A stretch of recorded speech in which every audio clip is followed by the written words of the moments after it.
Tawa, c'est à peu près 4 millions d'habitants. Tawa, c'est un peu plus de 663 000 km², avec une population diversifiée, les Hausa, les Peul, les Touaregs, plus les autres groupes ethno-linguistiques qui vivent dans les centres urbains.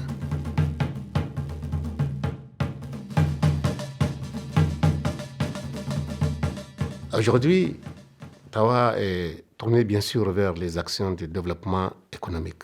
D'abord l'agriculture. L'agriculture est le premier facteur de développement de la région de Tawa. Et à travers cette agriculture, les autorités de la 7e République ont eu à mettre suffisamment de moyens. L'État a institué un certain nombre de programmes qui ont permis de faire beaucoup des infrastructures de mobilisation en eau, des seuils de dépandage, des retenues d'eau, des mini-barrages, qui ont permis l'amélioration ou bien l'augmentation des superficies cultivables, surtout en irrigué. Quand on maîtrise l'eau, on maîtrise la production. Donc l'augmentation des superficies irrigables a été aussi accompagnée par l'appui conséquent de l'État en intrants et équipements agricoles qui ont permis aux gens de rentrer et de produire beaucoup.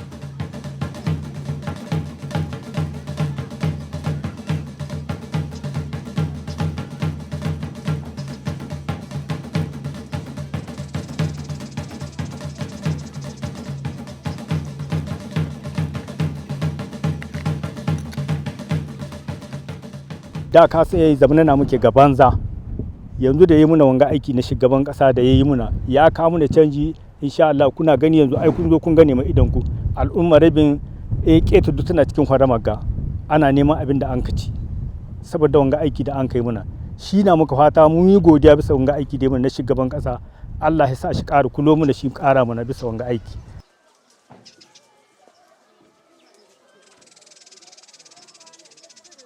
Depuis l'arrivée de son Excellence, Monsieur le Président de la République, Alhaji Mahamadou Issoufou au pouvoir, il y a eu beaucoup d'investissements dans ce volet-là. Des barrages, des seuils d'épandage au niveau de la région de Tawa. Et je peux citer 3 grands barrages qui ont été réalisés. Il y a le barrage de Tagelegel, capable de mobiliser 11 millions de mètres cubes d'eau.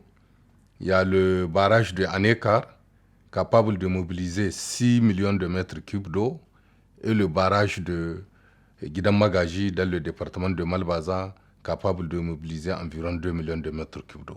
On peut citer d'autres mini-barrages tels que Tarabissa, Angoualdania et beaucoup de seuils d'épandage. Nous sommes des fonctionnaires de l'État, nous sommes payés à la fin de chaque mois. Le paysan, lui, son salaire, c'est dans ce qu'il peut produire. Et la production est possible parce que quand tu mobilises de l'eau à quelqu'un, je crois que tu lui as tout fait.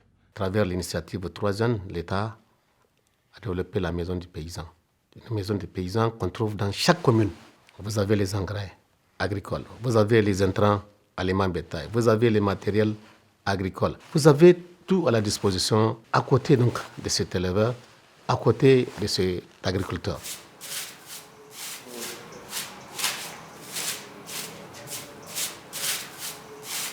Vous savez, le Niger, particulièrement donc la région de Tawa, sa partie nord, c'est une zone à vocation pastorale.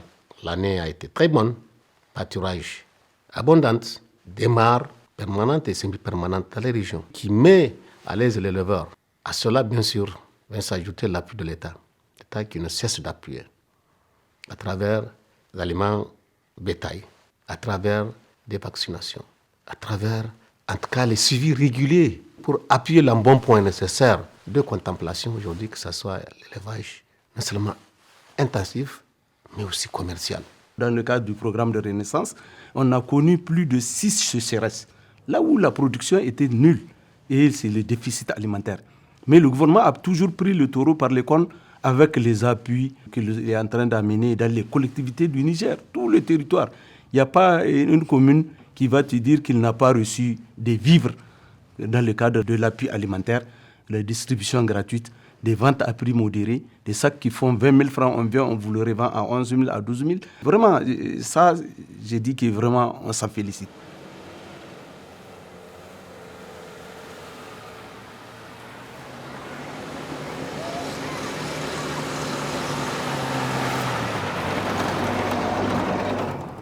L'hydraulique. non seulement l'hydraulique pastorale, mais l'hydraulique liée à la consommation et l'assainissement. L'hydraulique pastorale, je vous ai dit tout à l'heure, les mares permanentes et semi-permanentes, et au-delà, elles sont appuyées par des mini-adductions d'eau, par des puits pastoraux qui vont, pendant la période de sèche, en tout cas, arriver à soutenir donc ces pâturages-là.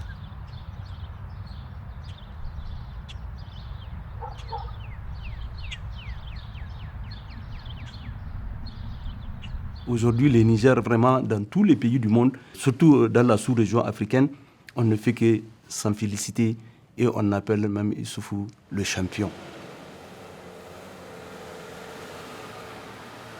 En 6 ans de l'accès du président de la République, son Excellence Issoufou Mahamadou, aux destinées de la République du Niger, nous avons senti un boom dans le cadre des infrastructures au niveau de notre région.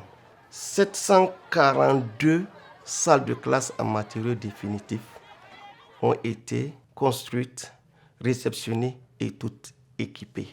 C'est un grand ouf pour l'enseignement-apprentissage dans notre région. Les années passées, lorsqu'un élève au bout de 6 ans, 7 ans d'école primaire n'arrive pas à décrocher son CFEPD qui lui permet de continuer les études secondaires, il est automatiquement renvoyé. Aujourd'hui, lorsque l'élève épuise ses possibilités de continuer, il est orienté au niveau des centres de métiers.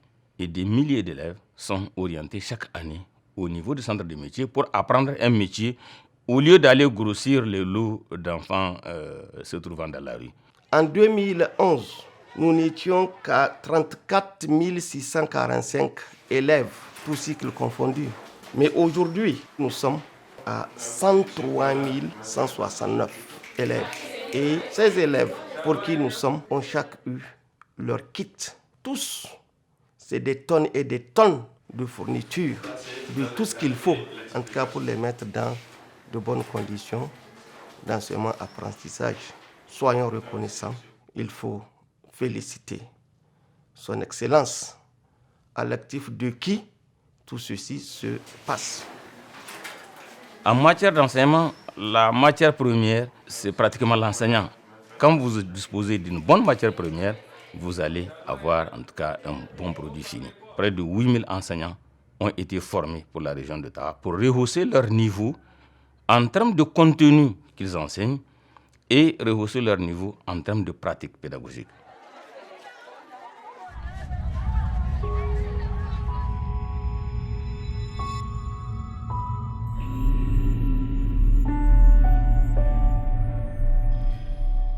L'objectif que le président s'est donné comme préoccupation première, c'est l'amélioration de la santé de la population. Et de façon spécifique, c'est l'amélioration de la couverture sanitaire au niveau de toutes les régions, particulièrement au niveau de la région de Tawa.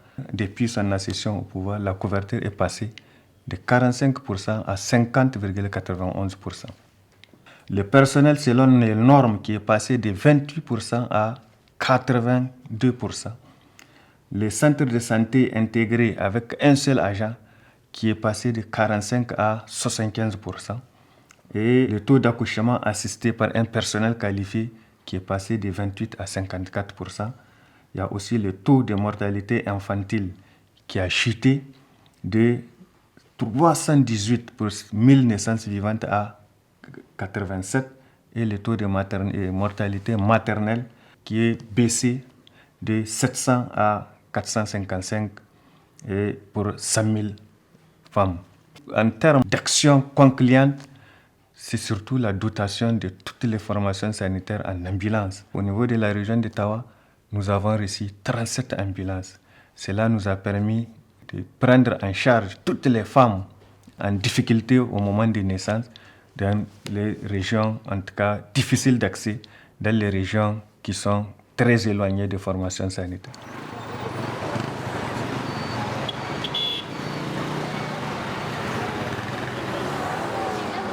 Dans le cadre de la modernisation sur le développement des infrastructures, Tawa Sokola, nous avons vu la ville de Tawa se transformer. Transformation à travers Les routes que vous pouvez voir de l'aéroport, la résidence du gouverneur, de l'entrée de Tawa au centre-ville, de l'entrée d'Agadez centre-ville, cela montre effectivement que Tawa est en train de changer. Comme quelqu'un l'a dit la fois dernière, Tawa est devenu comme vraiment un petit Paris. C'est pour cela, nous, de notre côté, on ne fait que faire des efforts pour maintenir vraiment cette ville propre. Président Mohamed Issouf, mun gode da abin da muna wanga gyara da yayi mun ji daɗi.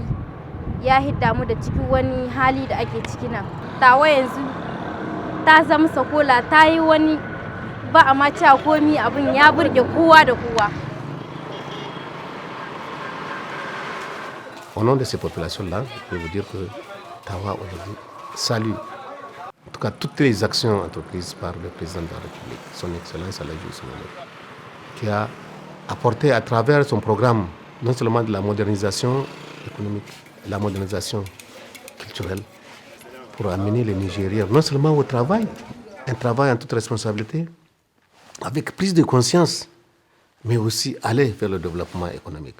Les derniers discours, la croissance du Niger, de 6% aujourd'hui, l'objectif atteindre les 7%, qui automatiquement va placer le Niger parmi les pays africains en développement.